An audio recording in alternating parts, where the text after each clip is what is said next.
I am Ferdinand Marcos, and I am the President of the Republic of the Philippines. I stand today on behalf of 110 million Filipinos.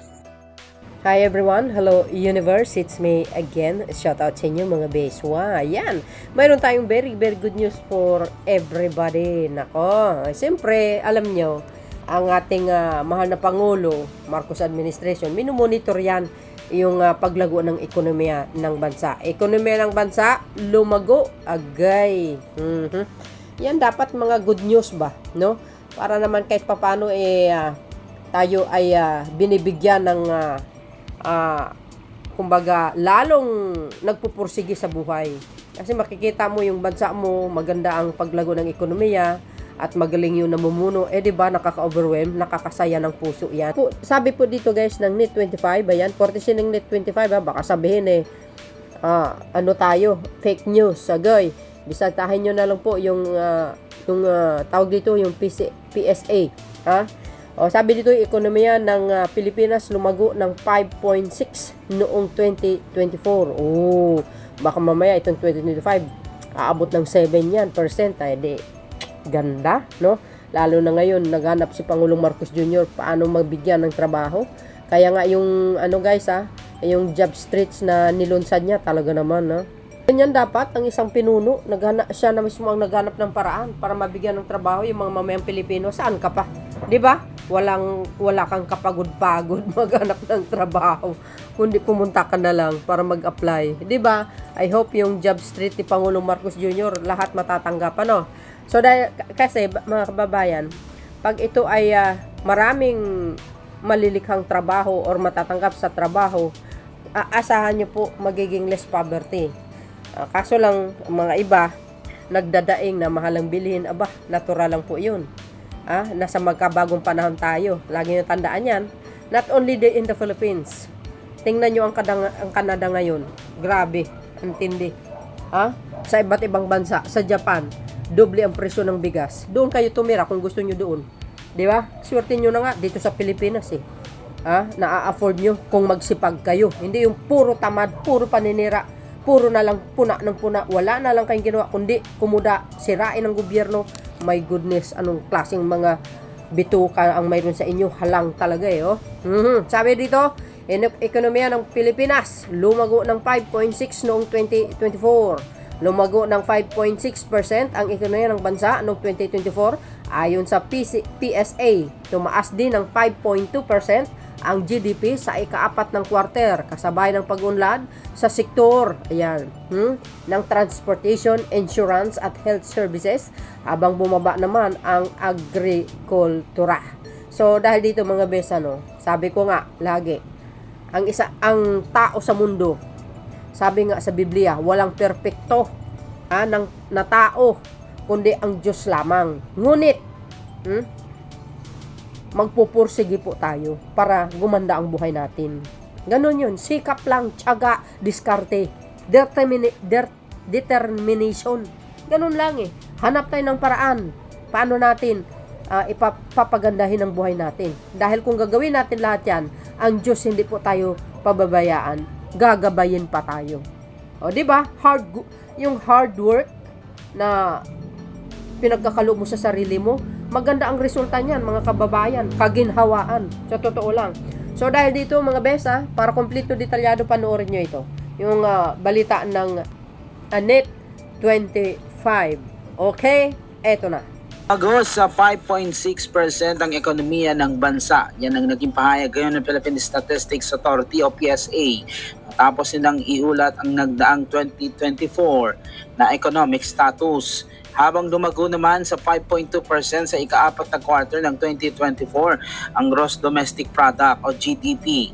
Ayon kay National Statistician Undersecretary Dennis Mapa, marami naging dahilan ng paglago ng ekonomiya ng bansa, kabilang na dyan ang paglago ng ilang industriya tulad ng human health and social work activities, transportation and storage, financial and insurance activities. Ilang pangunahing sector din sa industry and services ang nagsipagtala din ng pagtaas ng 4.4% at 6.7% at ang agriculture, forestry and fishing ay nagtala ng pagbaba naman ng 1.8%. Sa kabuang taon ng 2024, ang industry at services ay nagsipagtala ng mga pagtaas na 5.6% at 6.7% respectively. Samantala, ang agriculture, forestry at fishing ay nagtala ng pagbaba na 1.6%.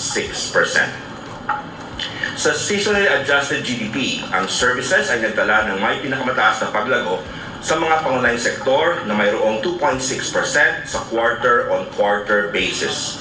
May tuturing naman ang National Economic Development Authority o NEDA na development ito sa ekonomiya ng ating bansa. Naunang target sana noong 2024 na maging 6 to 6.5% ang paglago ng ekonomiya, pero bigo itong maabot ngayong taon dahil sa ilang mga kaganapan. Kabilang na dyan ang mga nagdaang kalamidad, geopolitical tensions at iba pa na naging dahilan ng pagbagal ng paglago nito. Parang nagpatong-patong, no? So high prices, tapos kasama na yung sunod-sunod na bagyo. So ang isang nakita namin is talagang nagkaroon tayo din ng slowdown in consumption demand. Tumaas ang presyo, pero kung tumaas ang income ng mas mataas pa doon sa tinaas ng presyo, then it should not matter. Kaya ang sinasabi ko, magkasabay na naging epekto yun yung pagtaas ng presyo, and at the same time hindi sila nakalabas, hindi sila nakapasok, yun, may impact talaga yan. Naniniwala naman ng NEDA na maabot ngayong 2025 ang target goal na pagtaas ng ekonomiya ng bansa mula sa 6 hanggang 6.4% ay maging 6 hanggang 6.8%. Kaya isa sa dapat anyang mapalakas ng gobyerno ang pagdaragdag pa ng mga trabaho para mas marami pa mga Pilipino ang maalis sa unemployed status na siya ding mapapakinabangan ng ekonomiya ng bansa. And that's the reason why we wanted to expand actually the drivers of growth. We want to expand connectivity.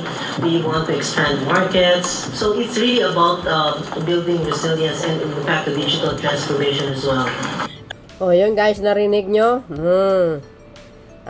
Ganun talaga ang buhay natin ng isang bansa, dumadaan talaga sa mga sakuna, kaya talagang mayroong dahilan din, isa sa mga dahilan na pagbagal ng paglago, no? Pero ganun pa man, talaga naman nakikita natin.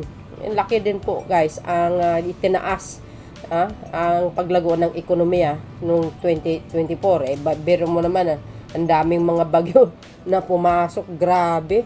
Pero believe ka din sa Marcos administration talaga namang hindi nagpabaya mga kababayan. Tama po 'yun, no? Kasi kung itong ginagawa ni Pangulong Marcos Jr. naghahanap ng paraan para mabigyan ng trabaho ng ating mga jobless mga Pilipino. Kung nakikita nyo guys, itong job streets na itong nakaraan na nilunsad niya, no, mga kababayan, para mabigyan ng trabaho, pag-apply ng trabaho ng ating mga kababayan, local man o international, yan, talagang ginagawa niya ng paraan. Kasi, pag lahat ng Pilipino ay magkaroon ng trabaho, for sure yan, asahan mo, nalalago at lalago talaga ang ekonomiya ng bansa, no? Sa manpower, isa sa mga pinaghuhugutan na kung bakit para magiging number 1, no, ang Pilipinas pagdating sa paglago ng ekonomiya. Nasa atin lang naman talaga ang susi mga kababayan, at sa isang leader din ng bansa ang susi paano niya po gawin ng paraan para karoon ng trabaho at para lalong lumago ang ekonomiya ng bansa. Kaso lang, nakakalungkot din naman mga ibang Pilipino tulad ni dating Pangulong Duterte na nanunggugulo, imbis tumulong na lang, wala puro panggugulo. Kumbaga hinihila pababa sa kahihiyan ng bansang Pilipinas, tapos sinusugunda mano itong mga dilis, mga DDS sa social media na walang ginawa kundi sirain ang bansang Pilipinas, ang pamahalaan. 'Di ba guys? Nakakalungkot yung ganun. Imbis tayo lahat magkakaisa para lang iangat ang bansang Pilipinas sa mga iba't ibang bansa na lumago. Pero wala no? Mismo Pilipino din ang nagpapabagsak sa ekonomiya ng bansa. Mabuti nga no? Kahit papaano si Pangulong Marcos Jr. ang naging Pangulo. Kung nagkataon ang sumunod ay walang kwenta, nako, ewan ko lang, wala. Kawawang Pilipinas sa totoo lang. So dahil dito, good, dahil dito mga kababayan, no? And this is good news for everybody, kahit papano. Sa panahon ni Digong, mayroon ba ganyan? Lumago ba ng lumago ang ekonomiya ng bansa? Isos Mariusop, wali. So yun guys, ang aking pinaka-latest updates video, courtesy po ng Net25. See you again on my next upload video. Bye bye bye and babus. God bless Philippines.